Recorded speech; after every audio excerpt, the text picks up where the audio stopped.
po. So, minsan, relax ng may kasiyahan sa ating buhay, tunay nga po na nakapagbibigay naman ng kalakasan. Ano po? So, may kasabihan na ang ating sarili, ayan po ang puhunan. Tama po, para sa atin, tayo man po ay nasa business, nasa employment, self-employed, o kahit anuman.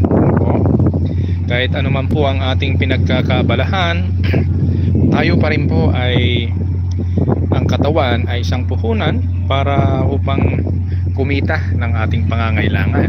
Po, di ganyan po tayo.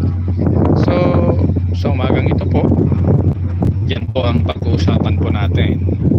Napakahalaga na ingatan ang ating sarili.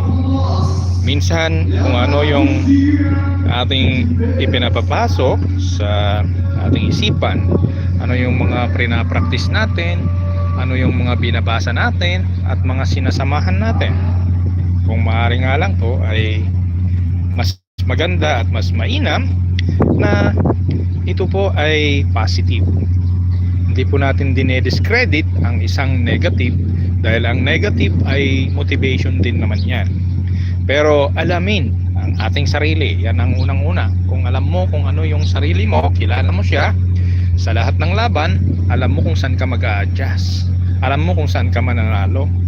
So kagaya ng niche natin, yung niche natin, ito po yung mga motivational, ito po yung ating mga business.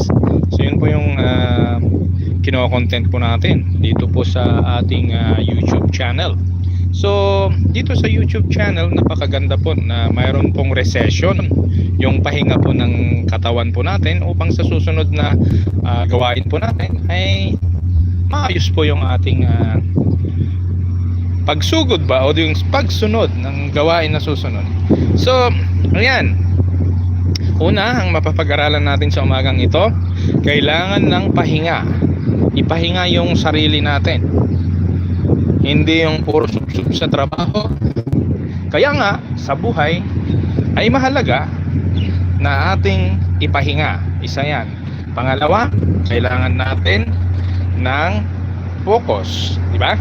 Sa buhay natin, habang nakapahinga tayo, mag-focus pa rin po tayo. Bakit? Safety pa rin yan ang pinag-uusapan. Although na nakapahinga na tayo, syempre tinitignan mo pa rin kung ano-ano pa rin yung mga binabasa mo, ano-ano pa rin yung mga pinapanood mo. Baka nakaka-stress naman sa'yo yan. Eh kung nakaka-stress, di parang hindi ka rin nagpahinga. Ano po? So ganun po yung ating isa na mapapag-aralan sa umagang ito. At pahinga na may kasiyahan. Ano pa yung mga pahinga na may kasiyahan? Mas maganda siguro kung siyempre makinig tayo ng mga worship song. Ayan, yung worship song, napakaganda po yun na pakinggan habang nagpapahinga po tayo. So kung nagagawa natin yun, abay panalo po tayo. Hindi po masama. Ano po? Yung iba nga, may kasabihan, yung susunod. Siguro ito marahil alam ng lahat, laughter is the best medicine. So yan po yung ginagawa ng iba.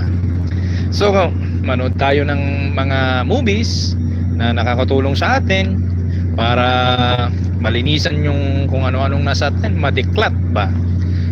Kumbaga meron tayong detox sa physical na pangangatawan, meron din namang detox sa ating spiritual at mind. So napakaganda po yan na gawin natin bilang isang tao, di ba?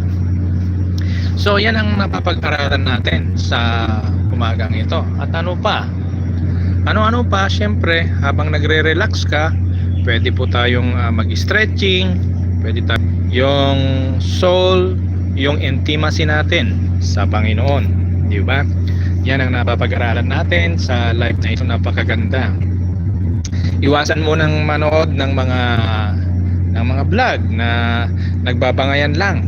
Ano po? Nagbabangay-bangayan lang ang ating gobyerno. Iwasan mo muna yan kung kayo po ay nagpapahinga. Kasi ang nagpapahingang may kagalakan, yan po ang kailangan. para sa buhay po natin ay maayos po yung kinabukasan sa susunod. So napakahalaga po yung ating napag-usapan sa live na ito. Sana po ay mayroon po tayong naidudulot na magandang lesson sa ating live na ito. Kagaya po namin, sabihin natin na natutok po kami sa trabaho, pero sa ngayon ay meron po tayong pagpapalakasan sa ating mga kapwa Pilipino at syempre mga kapatid Kristiyano upang mapagtibay pa ang samahan at yung makapulot tayo ng mga moral gaya. Po. So yan po yung katalagahan ng buhay natin.